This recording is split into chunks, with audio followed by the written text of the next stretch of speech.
Selamat pagi, dengan saya Dr. Lisa. Di sini saya akan melakukan pemeriksaan Apgar Score. Sebelumnya, saya akan mencuci tangan 6 langkah terlebih dahulu dan akan menggunakan sarung tangan. Dan juga, bayi yang baru lahir akan diletakkan pada tempat pemeriksaan.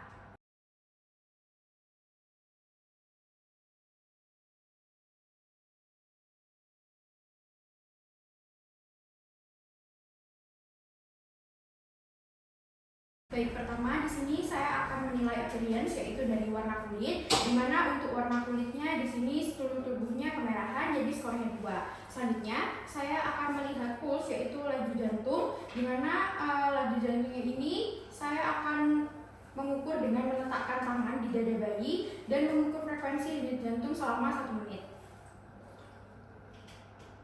Baik, di sini untuk denyut jantungnya yaitu lebih dari sama dengan 100 kali per menit, yaitu pada pasien adalah 120 kali per menit, dan bayinya ini juga terlihat bugar, maka untuk Apgar score-nya yaitu adalah 2. Selanjutnya, saya akan melihat grimace, yaitu adalah refleks, di mana saya akan memberikan rangsangan dengan menepuk pelan pada bayi.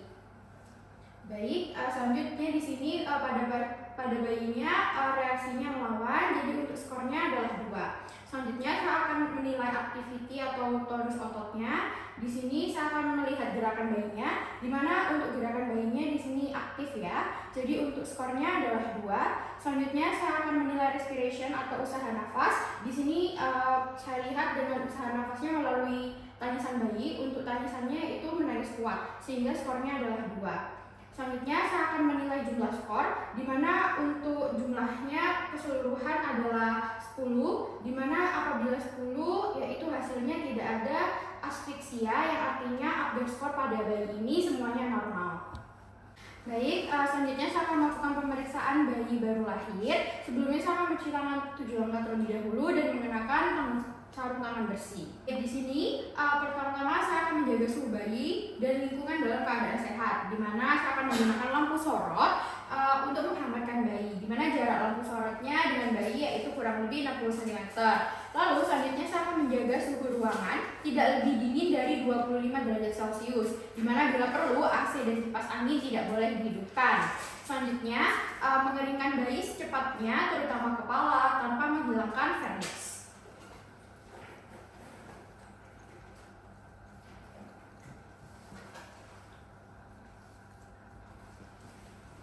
Baik, selanjutnya saya akan meletakkan bayi dalam keadaan telentang, di mana kepala sedikit lebih rendah untuk membersihkan mulut, faring, dan hidung dari cairan, mukus, darah, dan debris amnion. Di mana usap mulut dengan kasa atau suction lembut dengan suction catheter.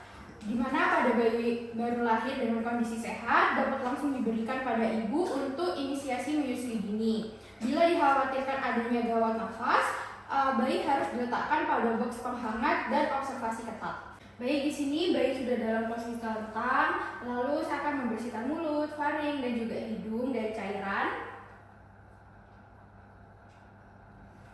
Dan di sini karena kondisi bayinya sehat, maka saya akan langsung memberikan pada ibu untuk inisiasi menyusui dini. Selanjutnya saya akan melakukan pengukuran antropometri. Di sini pertama-tama saya akan melakukan penimbangan berat badan.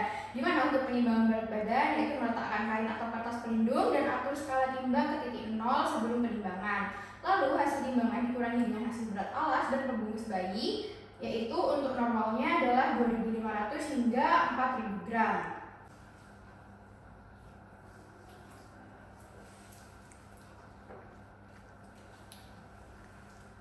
Baik, di sini untuk berat anaknya adalah 3.500 gram atau 3,5 kilo yang artinya normal. Selanjutnya saya akan melakukan pengukuran panjang badan. Di mana untuk pengukuran panjang badan, di sini saya akan meletakkan bayi di tempat yang datar. Lalu ukur panjang bayi menggunakan alat pengukur panjang badan dari kepala sampai tumit dengan kaki atau badan bayi diluruskan. Untuk normalnya adalah 45 hingga 54 cm.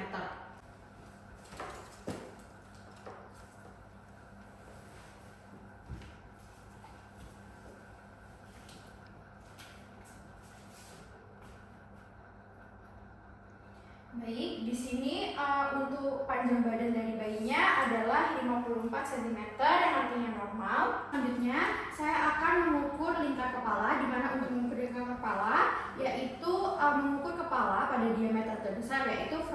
oksifikalis dan juga oksifitalis. Jika terdapat kaput suksadenium dapat dilakukan hari kedua atau hari ketiga. Di sini tidak terdapat kaput suksadenium sehingga dapat langsung dilakukan pengukuran lingkar kepala. Untuk normalnya yaitu 33 hingga 35 cm.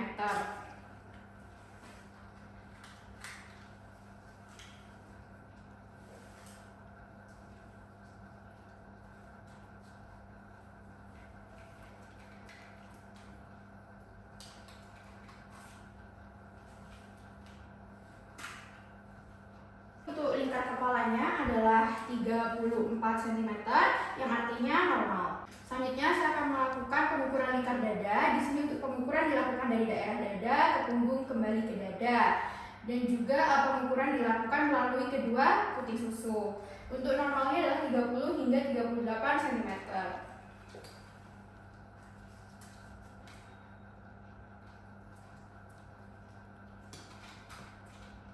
Baik, di sini untuk lingkar dadanya yaitu adalah 35 cm yang artinya normal. Selanjutnya saya akan melakukan pemeriksaan tanda-tanda vital, yaitu saya akan memeriksa suhu bayi dengan melakukan pemeriksaan pada aksila yaitu 5 hingga 10 menit.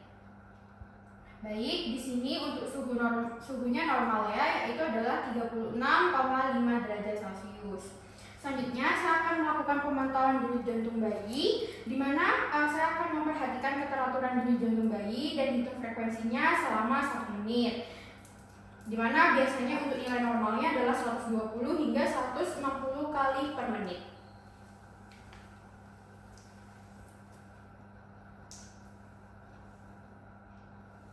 Baik, di sini untuk denyut jantungnya yaitu adalah 130 kali per menit yang artinya normal. Selanjutnya saya akan melakukan pemantauan pernafasan bayi, di mana saya akan menghitung pernafasan bayi selama 1 menit. Lalu saya memantau apakah adanya suara apnu dan dengarkan suara nafas, lalu juga memperhatikan tarikan dada bayi. Baik, di sini tidak adanya apnu. Dan juga untuk pernafasannya yaitu adalah 45 kali per menit yang artinya normal. Selanjutnya saya akan melakukan pemeriksaan tutu yaitu dari kepala hingga kaki. Di sini untuk pemeriksaan kepala yaitu saya akan meraba pada sepanjang garis sutura dan juga frontanel apakah ukuran dan tampilannya normal. Baik, di sini untuk ukurannya normal dan juga tampilannya juga normal. Selanjutnya fontanel anterior juga harus diraba, di mana fontanel yang besar dapat terjadi akibat prematuritas atau hidrosefalus, sedangkan yang terlalu kecil terjadi pada mikrosefali.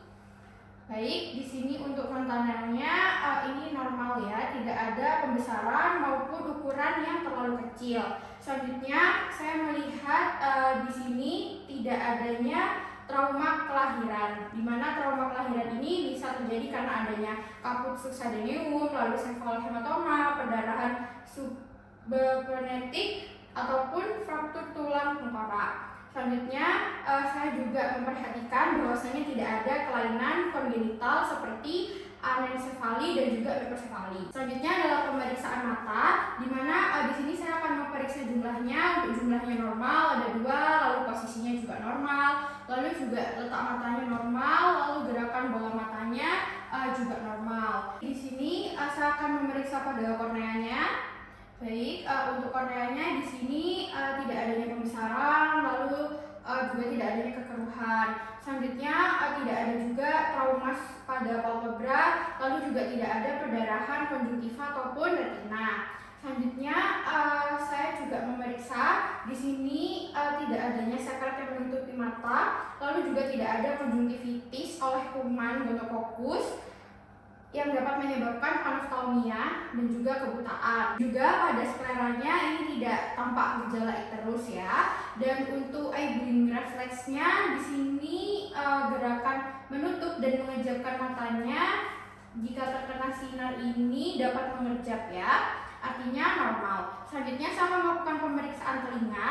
Baik, di sini untuk telinganya, jumlahnya, lalu bentuknya juga normal ya, simetris. Dan juga di sini untuk bagian tulang rawannya sudah cukup matang. Lalu untuk daun telinganya ini bentuknya sempurna dan juga lengkungannya jelas. Baik, selanjutnya untuk daun telinganya di sini letaknya rendah ya, yang artinya normal. Selanjutnya saya akan melakukan pemeriksaan hidung, di mana untuk hidungnya ini bentuknya normal, lalu lebarnya juga normal, dan juga di sini dipastikan bahwasanya ukurannya lebih dari 2,5 cm. Selanjutnya di sini bayi terlihat bernafas menggunakan hidung. Apabila bernafas menggunakan mulut, dapat dicurigai adanya kemungkinan obstruksi jalan napas karena atresia koana bilateral, fraktur tulang hidung, atau encephalocele yang menonjol ke nasofaring. Tetapi pada pasien ini dapat bernafas menggunakan hidung. Dan juga pada bayi ini tidak didapatkan adanya sekret mukoparulen dan juga darah. Dan selanjutnya di sini tidak ada pernafasan menggunakan cuping hidung. Apabila terdapat pernafasan menggunakan cuping hidung, dapat menunjukkan adanya gangguan nafas. Saya akan melakukan pemeriksaan bibir dan mulut. Di sini untuk bentuk bibirnya ini simetris, tidak ada miring ke kanan ataupun miring ke kiri. Selanjutnya untuk daerah langit-langit dan langit-langit mulut dan juga bibir.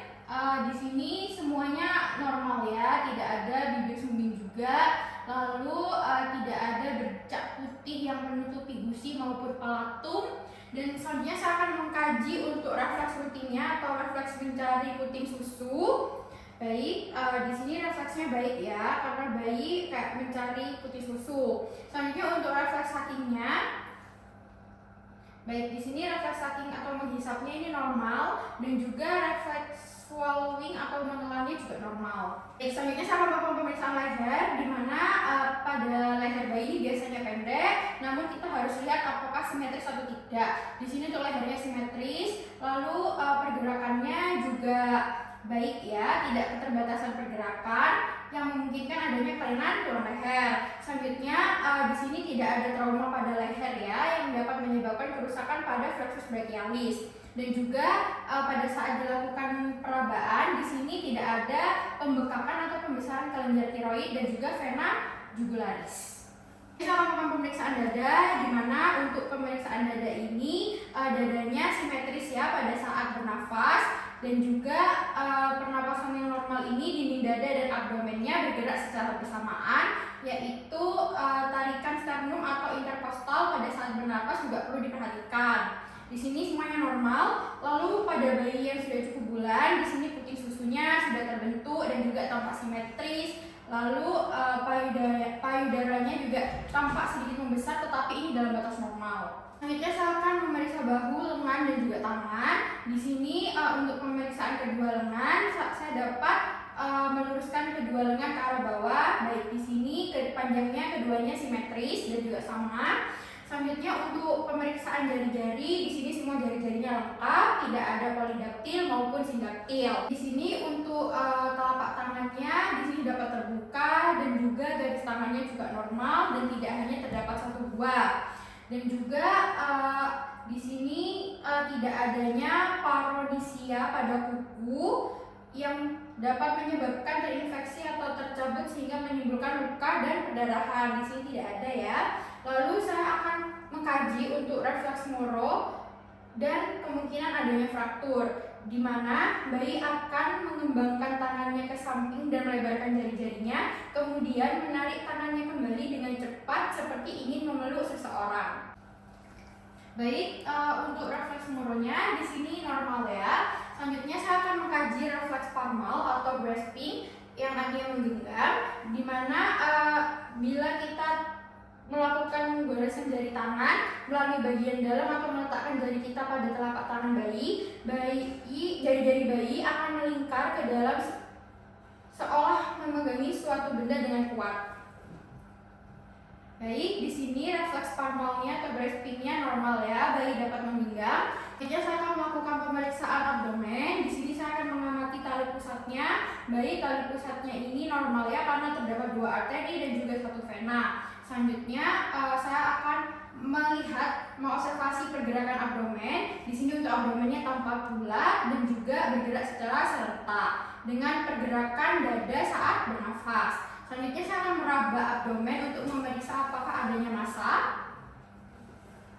Baik, di sini untuk abdomennya tidak ditemukannya adanya massa. Selanjutnya saya akan melihat dan juga meraba untuk bentuk abdomennya. Di sini tidak ada massa yang abnormal. Lalu bentuknya, untuk bentuk perutnya di sini tidak cekung dan juga tidak membuncit. Selanjutnya saya akan memeriksa genitalia pada bayi. Di sini karena bayinya laki-laki, maka jika dilihat panjang penisnya normal ya, yaitu sekitar 3 hingga 4 cm dan juga lebarnya sekitar 1 hingga 1,3 cm. Selanjutnya untuk posisi lubang uretranya di sini juga normal karena berada pada ujung penis, dan juga perkusiumnya ini tidak boleh ditarik karena dapat menyebabkan fimosis. Dan juga skrotumnya ini kita akan pegang untuk memastikan jumlah testisnya ada 2. Baik, di sini jumlah testisnya ada 2. Dan untuk bayi perempuan, pada bayi cukup bulan labia mayora telah menutupi labia minora. Lalu pastikan lubang uretra terpisah dengan lubang vagina, dan terkadang tampak adanya sekat berwarna putih atau berdarah dari vagina. Hal ini disebabkan oleh pengaruh hormon ibu atau withdrawal bleeding. Saya akan memeriksa tungkai dan juga kaki. Di sini tungkai dan juga kakinya keduanya simetris. Lalu saya akan memeriksa panjang kedua kaki dengan meluruskan keduanya. Baik, di sini untuk panjangnya antara kanan dan yang kiri juga sama. Selanjutnya untuk jari-jari kakinya ini normal, tidak ada yang berlebih maupun yang kurang. Selanjutnya kedua tungkainya ini dapat bergerak bebas. Selanjutnya saya akan melihat dari refleks Babinskinya, yaitu dengan mengusap atau menekan bagian menonjol dari dasar jari di telapak kaki bayi ke atas, dan jari-jarinya dapat membuka. Baik, di sini untuk refleks Babinskinya normal. Selanjutnya saya akan memeriksa bagian punggung. Baik, di sini pemeriksaannya untuk memeriksa punggungnya ini dapat dilakukan dengan cara menyelungkupkan bayi. Lalu di sini saya lihat tidak ada tanda-tanda abnormalitas seperti spina bifida, dan juga tidak ada pembekakan, dan juga tidak ada lesung atau bercak kecil berambut yang dapat menunjukkan adanya abnormalitas medula spinalis atau kolumna vertebra. Saya akan melakukan pemeriksaan anus dan rektum. Di sini saya akan memeriksa apakah adanya kelainan atresia ani atau tidak. Baik, di sini untuk anusnya tidak ada atresia ani dan juga posisinya normal ya. Dan juga biasanya meconium ini secara umum akan keluar 24 jam pertama. Jika sampai 48 jam belum keluar, maka kemungkinan adanya meconium plaque sindrom atau megakolon atau obstruksi saluran pencernaan. Selanjutnya saya akan melakukan pemeriksaan kulit. Di sini untuk kondisi kulitnya warnanya normal, lalu tidak ada ruam, tidak ada pembekakan, dan juga tidak adanya tanda-tanda infeksi. Dan juga tidak ada ditemukannya bercak atau tanda lahir. Lalu apakah ada vernica seosa? Di sini sudah tidak ada. Lalu juga tidak adanya lanugo. Selanjutnya saya akan menginjeksikan vitamin K 1 mg secara intramuskular.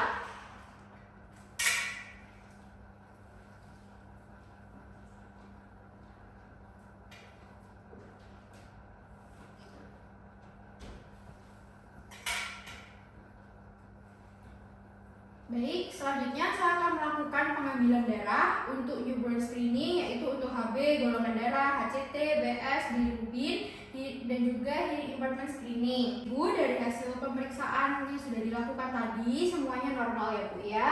Dan juga saya mengharapkan Ibu untuk selalu melakukan pemeriksaan fisik pada bayi ini setiap 6 hingga 8 minggu setelah kelahiran. Baik, dari sini apakah ada yang ditanyakan? Baik, tidak ada ya Bu. Selanjutnya saya akan membereskan alat dan bahan yang digunakan, lalu saya akan melepas sarung tangan dan juga cuci tangan. Dan tidak lupa saya akan mendokumentasikan tindakan dalam buku rekam medis. Baik, selanjutnya saya akan melakukan pemeriksaan balance score. Di sini pemeriksaannya bertujuan untuk melihat bayinya ini lahir pada usia gestasi berapa. Selanjutnya saya akan mencuci tangan terlebih dahulu menggunakan sarung tangan, dan juga bayi yang baru lahir diletakkan pada tempat pemeriksaan. Di sini pertama-tama saya akan menilai postur, di mana pada saat menilai postur ini bayi ditempatkan terlentang dan pemeriksa menunggu sampai bayi tenang. Nah, di sini untuk nilai dari posturnya yaitu skornya adalah 4. Selanjutnya saya akan menilai jendela siku. Di sini tangan bayi difleksikan pada pergelangan dan beri cukup tekanan untuk mendapatkan posisi sefleksi mungkin. Lalu saya akan mengukur dan menilai sudut antara eliminasi hipotenar dan bagian anterior lengan bawah. Dipastikan jangan memutar pergelangan tangan. Baik, di sini untuk nilai jendela sikunya yaitu skornya adalah 3. Selanjutnya saya akan melakukan pemeriksaan recoil lengan. Di sini dengan memegang kedua tangan bayi dan fleksikan bagian bawah sejauh mungkin dalam 5 detik, lalu merentangkan kedua lengan bayi dan melepaskan. Lalu amati reaksi bayi saat dilepaskan dan memberikan skor. Baik, di sini untuk nilainya yaitu adalah 3, yaitu dengan sudut 90 hingga 110 derajat. Selanjutnya saya akan melakukan pengukuran sudut poplitea, di mana bayi diposisikan terlentang, kemudian paha ditempatkan lembut di perut bayi dengan lutut tertekuk penuh. Pemeriksa memegang kaki satu sisi dengan lembut dengan satu tangan mendukung sisi paha dengan tangan lain. Jangan memberikan tekanan pada paha belakang, lalu memastikan bayi berhenti menendang secara aktif sebelum melakukan ekstensi kaki. Kemudian, kaki bayi diekstensikan sampai terdapat resistensi pasti terhadap ekstensi, di mana mengukur sudut yang terbentuk antara paha dan betis di daerah poplitea. Baik, di sini untuk skornya adalah 3, yaitu dengan sudut 100 derajat. Selanjutnya saya akan melakukan pemeriksaan tanda Shell, di mana bayi dibaringkan terlentang dan pemeriksa mengarahkan kepala bayi ke garis tengah tubuh, lalu mendorong tangan bayi melalui dada bagian atas dengan satu tangan dan ibu jari. Dari tangan sisi lain pemeriksa diletakkan pada siku bayi. Siku dapat diangkat melewati badan, namun kedua bahu harus tetap menempel di permukaan meja dan kepala tetap lurus. Amati posisi siku pada dada bayi.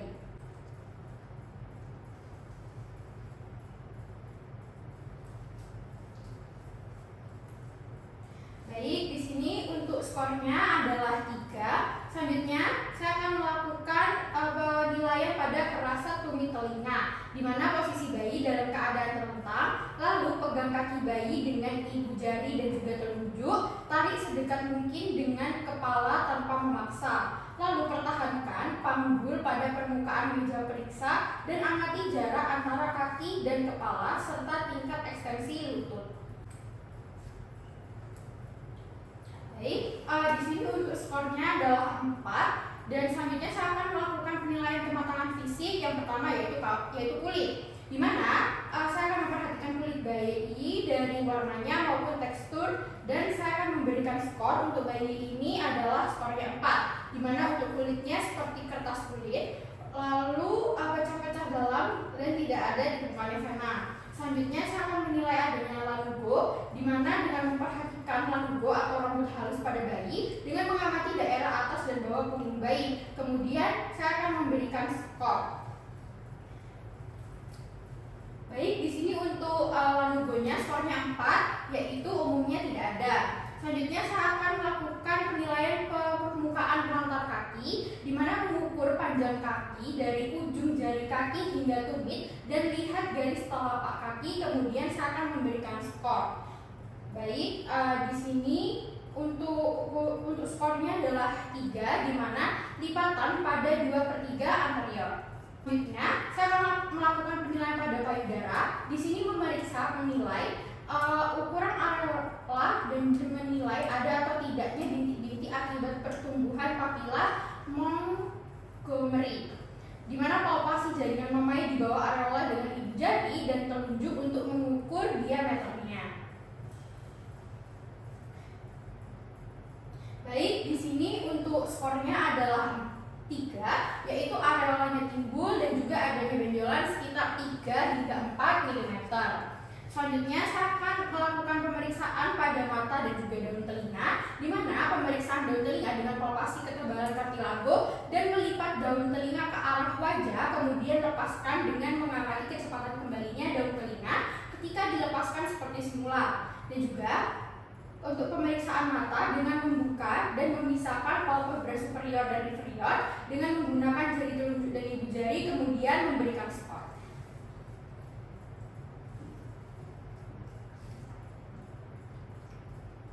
Baik, di sini untuk skornya yaitu adalah 3, di mana pinanya keras dan berbentuk serta recoil segera. Selanjutnya